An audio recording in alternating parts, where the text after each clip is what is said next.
di kondisi sekarang, kenapa banyak orang itu selalu merasa kurang?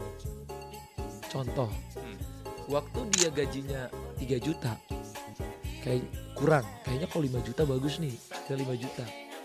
Oke, kayaknya kalau 8 juta kayaknya cukup nih. Pasti udah dapat 9 juta, tetap kurang.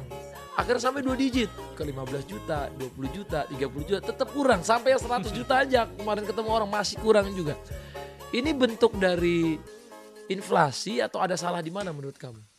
Jadi, nah itu bener ya sebenarnya. Saya juga ada beberapa teman-teman yang gajinya naik gitu ya, tapi dia tetap merasa kurang gitu. Kenapa?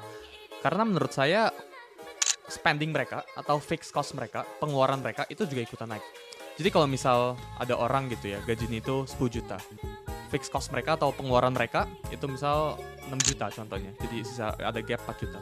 Tapi ketika gaji itu naik dari 10 ke 20, biaya hidupnya atau lifestyle hidupnya itu juga ikutan naik gitu. Nah itu jebakan menurut saya. Semua kita ngomong middle class, yang kelas menengah itu jebakannya ini gitu. Karena mereka itu nggak bisa save up. Mereka itu ketika gajinya itu naik, pengeluarannya juga ikutan naik. Makanya nggak bisa, nggak ada gapnya itu harusnya dibuat makin jauh gitu. Jadi harusnya ketika gaji mereka 10 juta, naik ke 20 juta, pengeluaran mereka nggak ikut linear naik juga. Bukan dari 7 naik ke 14 gitu. Ya tetap 7 aja kalau bisa. Kalau bisa ditekan lebih bawah dari itu gitu.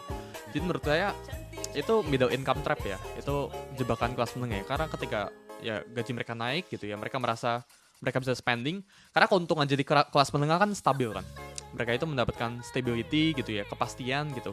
Dan ketika mereka mendapatkan kepastian, sebenarnya ini nggak 100% pasti. Karena setiap kita ngomong satu kali badai PHK atau apapun itu, kita kerja di giants company dan sebagainya,